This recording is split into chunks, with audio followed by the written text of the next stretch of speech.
Assalamualaikum warahmatullahi wabarakatuh. Perkenalkan, nama saya Muhammad Jajuli dari Prodi Perawatan S1 Fakultas Kesehatan Universitas Jenderal Ahmad Yani. Nomor induk mahasiswa saya adalah 2222011118. Di sini saya akan menjelaskan beberapa pengertian dari sel prokaryotik.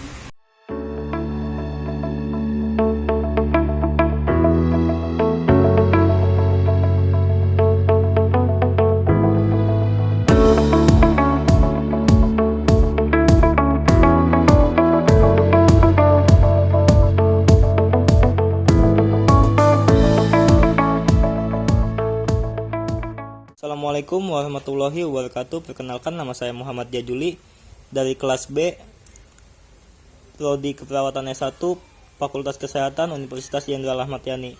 Nomor induk mahasiswa saya adalah 2222011118. Di sini saya akan menjelaskan tentang beberapa struktur pada sel prokaryotik, yaitu adalah ada kapsula. Kapsula adalah struktur luar dinding sel yang berupa lapisan tebal kental, memiliki bentuk dan kepadatan tertentu, serta dapat melekat kuat. Contohnya adalah bakteri antraks, dan penyebab penyakit antraks yang terdapat pada lemak. Yang kedua ada dinding sel. Dinding sel adalah matriks ekstraseluler yang menyelubungi tiap sel sebagai pelindung dan pembentuk sel. Bagian dinding sel tersusun dari selulosa di saat sel berusia muda dan mengalami penumpukan lignin saat sel mulai menua.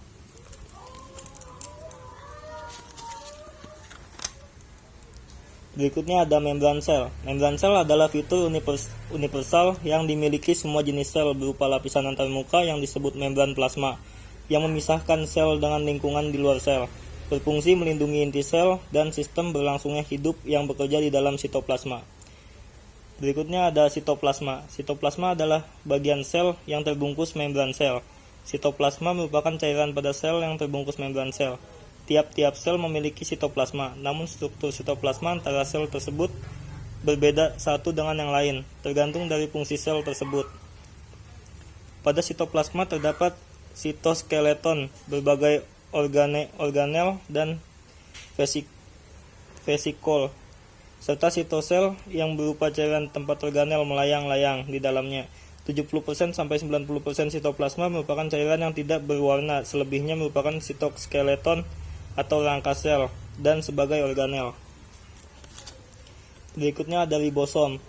Ribosom sendiri adalah sebuah organel dengan ukuran yang cukup dan berstruktur padat. Di dalam sebuah sel, fungsi utama dari ribosom adalah sebagai tempat terjadinya proses sintesis protein.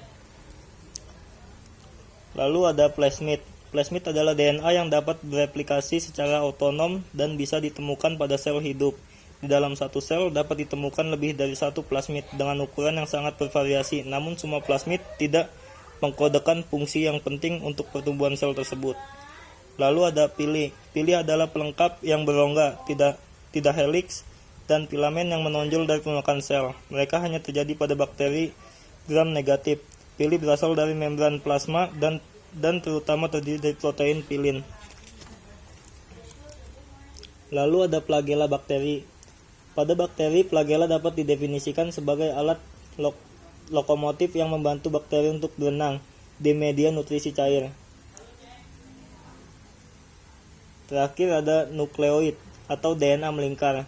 Nukleoid adalah area tertentu tempat prokariota mengumpulkan materi genetiknya. Nukleoid tidak terorganisir dengan baik dan berukuran kecil. Nukleoid tidak memiliki membran pelindung. Nukleoid biasanya hanya mengandung satu kromosom. Nukleoid adalah organel yang berbentuk tidak beraturan. Mungkin cukup sekian video yang bisa saya tampilkan. Kurang lebihnya mohon maaf. Wassalamualaikum warahmatullahi wabarakatuh.